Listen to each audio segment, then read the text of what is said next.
to the marvelous land of Oz.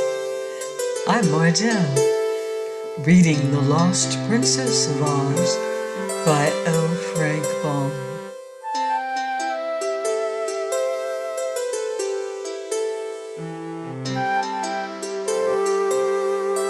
Chapter 19. Ugu the Shoemaker. A curious thing about Ugu the Shoemaker was that he didn't suspect in the least that he was wicked. He wanted to be powerful and great, and he hoped to make himself master of all the land of Oz, that he might compel everyone in that fairy country to obey him. His ambition blinded him to the rights of others, and he imagined anyone else would act just as he did, if anyone else happened to be as clever as himself. When he inhabited his little shoemaking shop in the city of Herku, he had been discontented, for a shoemaker is not looked upon with high respect, and Ugu knew that his ancestors had been famous magicians, and for many centuries past, and therefore his family was above the ordinary. Even his father practiced magic when Ugu was a boy, but his father had wandered away from Herku and had never come back again. So when Ugu grew up, he was forced to make shoes for a living, knowing nothing of the magic of his forefathers.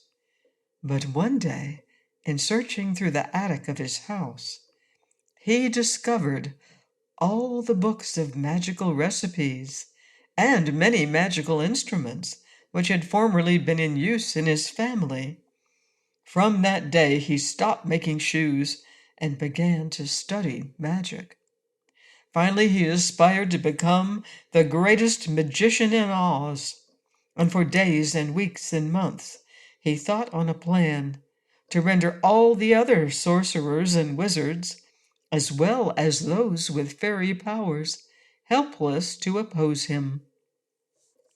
From the books of his ancestors he learned the following facts: that Ozma of Oz was the fairy ruler of the Emerald City and the land of Oz, and that she could not be destroyed by any magic ever devised. Also, by means of her magic picture, she would be able to discover anyone who approached her royal palace with the idea of conquering it. That Glinda the Good was the most powerful sorceress in Oz, among her other magical possessions being the Great Book of Records, which told her all that happened anywhere in the world. This book of records was very dangerous to Ugu's plans, and Glinda was in the service of Ozma and would use her arts of sorcery to protect the girl ruler. That the Wizard of Oz, who lived in Ozma's palace, had been taught much powerful magic by Glinda and had a bag of magic tools with which he might be able to conquer the shoemaker. That there existed in Oz, in the Yip country, a jeweled dishpan made of gold, which dishpan possessed marvelous powers of magic. At a magic word, which Ugu learned from the book, the dishpan would grow large enough for a man to sit inside it. Then, when he grasped both of the golden handles, the dishpan would transport him in an instant to any place he wished to go within the borders of the land of Oz. No one now living, except Ugu, knew of the powers of this magic dishpan, so after a long study, the shoemaker decided that if he could manage to secure the dishpan, he could by its means rob Ozma and Glinda and the Wizard of Oz of all their magic, thus becoming himself the most powerful person in all the land. His first act was to go away from the city of Herku and build for himself the wicker castle in the hills. Here he carried his books and instruments of magic, and here for a full year he diligently practiced all the magical arts learned from his ancestors. At the end of that time, he could do a good many wonderful things. Then, when all his preparations were made, he set out for the Yip country, and climbing the steep mountain at night, he entered the house of Cake the Cookie Cook and stole her diamond-studded gold dishpan, while all the Yips were asleep. Taking his prize outside, he set the pan upon the ground and uttered the required magic word.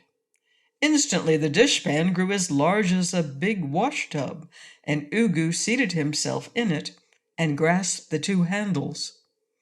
Then he wished himself in the great drawing room of Glinda the Good. He was there in a flash. First he took the great book of records and put it in the dishpan. Then he went to Glinda's laboratory and took all her rare chemical compounds and her instruments of sorcery, placing these also in the dishpan, which he caused to grow large enough to hold them. Next he seated himself amongst the treasures he had stolen, and wished himself in the room in Ozma's palace, which the wizard occupied, and where he kept his bag of magic tools. This bag Ugu added to his plunder, and then wished himself in the apartments of Ozma. Here he first took the magic picture from the wall, and then seized all the other magical things which Ozma possessed. Having placed these in the dishpan, he was about to climb in himself when he looked up and saw Ozma standing beside him. Her fairy instinct had warned her that the danger was threatening her, so the beautiful girl ruler rose from her couch and, leaving her bedchamber, at once confronted the thief. Ugu had to think quickly, for he realized that if he permitted Ozma to rouse the inmates of her palace, all his plans and his present successes were likely to come to naught. So he threw a scarf over the girl's head so she could not scream, and pushed her into the dishpan and tied her fast so she could not move. Then he climbed in beside her and wished himself in his own wicker castle. The magic dishpan was there in an instant, with all its contents, and Ugu rubbed his hands together in triumphant joy as he realized that he now possessed all the important magic in the land of Oz, and could force all the inhabitants of that fairy land to do as he willed. So quickly had his journey been accomplished that before daylight the robber magician had locked Ozma in a room, making her a prisoner, and had unpacked and arranged all his stolen goods. The next day he placed the book of records on his table, and hung the magic picture on his wall, and put away in his cupboards and drawers all the elixirs and magic compounds he had stolen. The magical instruments he polished and arranged, and this was fascinating work and made him very happy. The only thing that bothered him was Ozma. By turns the imprisoned ruler wept and scolded the shoemaker, haughtily threatening him with dire punishment for the wicked deeds he'd done. Ugu became somewhat afraid of his fairy prisoner, in spite of the fact that he believed he had robbed her of all her powers. So he performed an enchantment that quickly disposed of her and placed her out of his sight and hearing. After that, being occupied with other things, he soon forgot her. But now, when he looked into the magic picture and read the great book of records, the shoemaker learned that his wickedness was not to go unchallenged. 2 important expeditions had set out to find him and force him to give up his stolen property. One was the party headed by the wizard and Dorothy, while the other consisted of Cake and the Frogman. Others were also searching, but not in the right places. These 2 groups, however, were headed straight for the Wicker Castle, and so Ugu began to plan how best to meet them and to defeat their efforts to conquer him. Please join me next time for another exciting chapter of The Lost Princess of Oz by L. Frank Baum. Goodbye for now.